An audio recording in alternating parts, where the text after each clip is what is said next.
Army को बनाने में जिस आदमी का एक भाई चला गया, उसकी नौकरी चली गई, इतना बड़ा बलिदान उस आदमी ने दिया, उसको पार्टी में जगह क्यों नहीं दी गई अब तक? उनको पार्टी में जगह दी गई है, ऐसे नहीं है। उन्होंने कहा कि मैं संगठन को चलाऊंगा।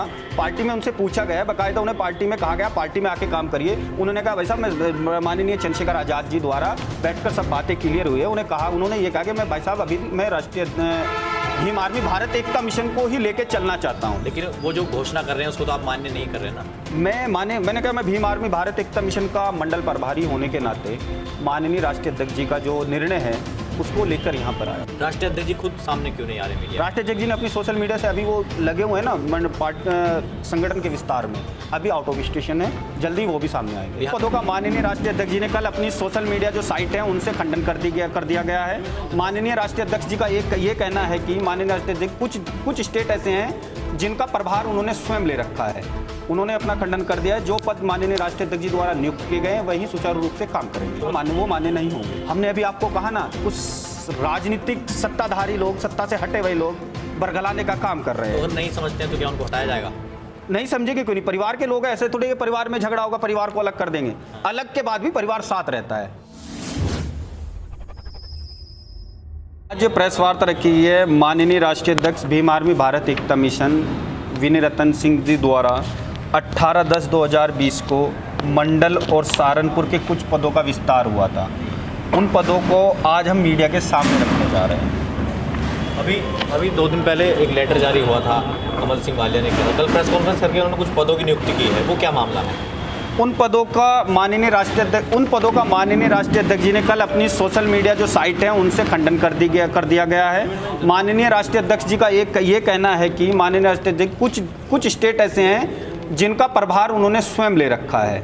उन्होंने अपना खंडन कर दिया है। जो पद माननीय राष्ट्रीय अध्यक्ष जी द्वारा नियुक्त किए गए हैं वही सुचारू रूप से काम करेंगे। तो मतलब जो कमल सिंह वालिया जी ने जो पद बनाए हैं वो मान्य नहीं, वो मान्य नहीं होंगे। लगातार लोगों में जो है समाज में वो की स्थिति है, उसे जल्द ही दूर कर दिया जाएगा। उस पर हमने काम शुरू कर दिया है।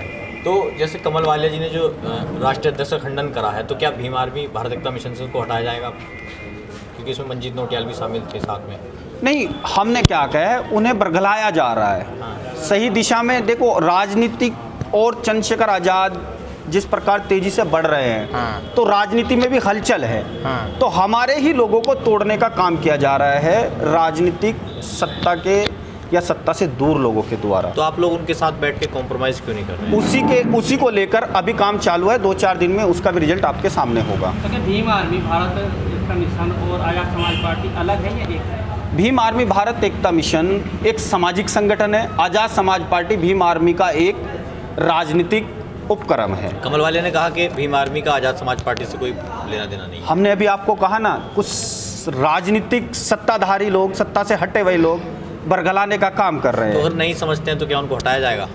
नहीं समझेंगे क्यों नहीं? परिवार के लोग हैं, ऐसे थोड़ी परिवार में झगड़ा होगा परिवार को अलग कर देंगे। अलग के बाद भी परिवार साथ रहता है। भीम आर्मी को बनाने में जिस आदमी का एक भाई चला गया, उसकी नौकरी चली गई, इतना बड़ा बलिदान उस आदमी ने दिया, उसको पार्टी में जगह क्यों नहीं दी गई अब तक? उनको पार्टी में जगह दी गई है, ऐसे नहीं है। उन्होंने कहा कि मैं संगठन को चलाऊंगा। पार्टी में उनसे पूछा गया, बाकायदा उन्हें पार्टी में कहा गया पार्टी में आके काम करिए। उन्होंने कहा भाई साहब मैं माननीय चंद्रशेखर आज़ाद जी द्वारा बैठकर सब बातें क्लियर हुई है। उन्होंने ये कहा कि मैं भाई साहब अभी मैं राष्ट्रीय भीम आर्मी भारत एकता मिशन को ही लेके चलना चाहता हूँ। लेकिन वो जो घोषणा कर रहे हैं उसको तो आप मान्य नहीं कर रहे ना? मैंने कहा मैं भीम आर्मी भारत एकता मिशन का मंडल प्रभारी होने के नाते माननीय राष्ट्रीय अध्यक्ष जी का जो निर्णय है उसको लेकर यहाँ पर आया हूँ। राष्ट्रीय अध्यक्ष जी खुद सामने क्यों नहीं आ रहे मीडिया? राष्ट्रीय अध्यक्ष जी ने अपनी सोशल मीडिया से अभी वो लगे हुए हैं ना संगठन के विस्तार में, अभी आउट ऑफ स्टेशन है, जल्दी वो भी सामने आएंगे। बिहार चुनाव में जो रैली हुई है अभी चंद्रशेखर, बताया जा रहा है किसी मिश्रा के उसमें जो है वो सभा को संबोधित किया। मिश्रा गठबंधन है। गठबंधन प्रत्याशी हमारे, अगर आज़ाद समाज पार्टी से किसी मिश्रा को टिकट दिया जाता है तब आप यह क्वेश्चन कर सकते हो। वह गठबंधन के जो पूरे लोग, गठबंधन की जो पार्टी है उनके द्वारा एक प्रत्याशी घोषित किया गया है। तो उसके प्रत्याशी जब आप गठबंधन में हो तो गठबंधन का साथ देना आपका अधिकार बनता है। तो आज़ाद समाज पार्टी और भीम आर्मी जबकि एक है, और इसके बावजूद कमल सिंह वालिया आज़ाद समाज पार्टी के किसी भी कार्यक्रम में शामिल नहीं हुए, या उनको बुलाया नहीं गया या फिर वो खुद नहीं है? अभी माननीय कमल सिंह वालिया जी संगठन को मजबूत करने में लगे हुए हैं और माननीय चंद्रशेखर आज़ाद जी पार्टी को मजबूत करने में लगे हुए हैं। तो दोनों का काम एक ही है, काम दोनों निरंतर कर रहे हैं, समाज के बीच रह के कर रहे हैं। माननीय चंद्रशेखर आज़ाद जी राजनीतिक मजबूती के लिए समाज को मजबूत करने का काम कर रहे हैं, वहीं पर माननीय कमल सिंह वालिया जी सामाजिक न्याय के लिए भीम आर्मी भारत एकता मिशन को मजबूत करने का काम कर रहे हैं। बताया जा रहा है कि जब से आज़ाद समाज पार्टी बनी है कि उनको किनारा किया जा रहा है। आप ऐसा नहीं है, किनारा नहीं है। हम 2-3 बार उनसे घर पे भी भाई चंद्रशेखर आज़ाद, हम संपूर्ण टीम उनसे मिली है। ऐसा नहीं है, किनारा नहीं किया जा रहा है। भाई है, बड़े भाई हैं, सम्मानित हैं, वह हमेशा हमारे साथ है, क्योंकि जो उनकी कार्यशैली है हम उसी से प्रेरणा लेकर आज इतना बड़ा मंच तैयार किया गया है। जो पार्टी बनाई गई है आज़ाद समाज पार्टी और बसपा, कहा जाता है कि बसपा में पैसों का जो है ज़्यादा लोगों को ध्यान दिया जाता है। आज़ाद समाज पार्टी में क्या हिसाब है? आज़ाद समाज पार्टी चुनाव लड़ाएगी बिना पैसे के, किसी से टिकट का एक पैसा नहीं लिया जाएगा, लेकिन उसमें बतौर शर्तें होंगी। आज़ाद समाज पार्टी का हर एक कैंडिडेट सामाजिक होगा, सामाजिक प्रेरणा, सामाजिक न्याय की बात करने वाला होगा। एक वो व्यक्ति होगा जो बहुजन समाज के लिए हमेशा अपनी बात रखने का ओहदा रखता होगा। मान्यवर साहब काशीराम की आप लोग बात करते हैं। मान्यवर साहब काशीराम के समय में उन्होंने बंधुआ मजदूर के बच्चों तक को भी जो है विधायक बनाया है। आप कितने गरीब बच्चों को टिकट दे रहे हैं अपनी पार्टी से? निरंतर जितने भी लोग अगर सक्षम होंगे, जितने भी लोग उस योग्य होंगे, आप गरीब योग्य मतलब किस योग्य मतलब कि उसमें क्षमता होनी चाहिए सामाजिक। गरीबी क्या मतलब ये नहीं कि गरीबी आपने सबको कहा है ना, बदवा लोग, हम उसी साहब काशीराम का नाम जोड़ा है ना, आज़ाद समाज पार्टी काशीराम, उन्हीं की नीतियों पे काम करेगी। आज़ाद समाज पार्टी जो कि अब दूसरे नाम से जानी जाएगी, तो उन लोगों को क्या कहना चाहिए जो उसके नाम पर सवाल खड़े करते थे आज़ाद समाज पार्टी?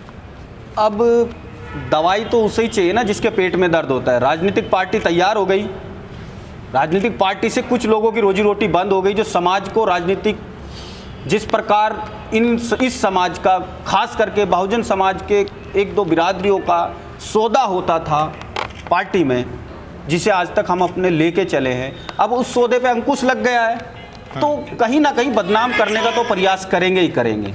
परंतु आज़ाद समाज पार्टी काशीराम, जो साहब काशीराम का मिशन अधूरा था, उसे पूरा करने के लिए काम कर रही है। क्या आपने प्रस्ताव भेजा कमल वाले के पास पार्टी के लिए? प्रस्ताव नहीं, माननीय चंद्रशेखर आज़ाद जी निरंतर उनसे मिले हैं, सब कुछ, सब आपस में उनके दोनों भाइयों की आपस में ट्विनिंग है, आपस में बात करते हैं, आपस में निर्णय लेते हैं, सब उनके आपस में ही सब कुछ चल रहा है। जो ये दरार चल रही है, इस पर कैसे रोकथाम की जाएगी? दरार के लिए हमने अभी 2-4 दिन में हम अपनी संयुक्त बैठक बुलाएंगे। उसमें माननीय चंद्रशेखर आज़ाद जी भी होंगे, माननीय राष्ट्रीय अध्यक्ष जी भी होंगे, और माननीय जितने भी हमारे पदाधिकारी हैं सभी लोग वहाँ पर उपस्थित होंगे। उस दरार को हम खत्म करने का जल्द ही काम करेंगे। कल उन्होंने एक लेटर जारी किया, वो आपने खारिज कर दिया, और अब आप कर रहे हो, अगर वो कल को फिर से प्रेस कॉन्फ्रेंस करते हैं? हमने क्या कहा, अभी जब किसी को बरगलाया जाता है ना, तो जल्द ही उसकी वापसी करना बड़ा ही कठिन होता है। तो प्रयास जारी है, उसमें प्रयास जारी है। और लेटर माननीय 18 तारीख को हो गया था, लेकिन जब लगा आदमी को, जब किसी के बढ़ते कदमों को रोकना होता है तो उसके बीच में दरार गिर दी जाती है। लेकिन कल कमल वाले ने खुद कहा है प्रेस वार्ता में कि जो लेटर जारी हुआ है, ये चंद्रशेखर जी के कहने पर ही जेल में कर दिया गया था। अब उसमें ना तो चंद्रशेखर आज़ाद जी के सिग्नेचर है, ना माननीय राष्ट्रीय अध्यक्ष जी के सिग्नेचर है। अगर मैंने क्या कहा, जब आदमी को तोड़ने की कोशिश की जाती है तो उसको बहुत सारी चीज़ें भी उसको दिखाई जाती है। चलिए लास्ट सवाल आपसे करते हैं, अगर कमल सिंह वालिया कोई भी निर्णय लेते हैं तो वो मान्य नहीं होगा? अगर कमल सिंह वालिया जी माननीय राष्ट्रीय अध्यक्ष विनय रतन जी के निर्णय के साथ कोई भी निर्णय लेते हैं, वह भीम आर्मी भारत एकता मिशन के लिए मान्य होगा।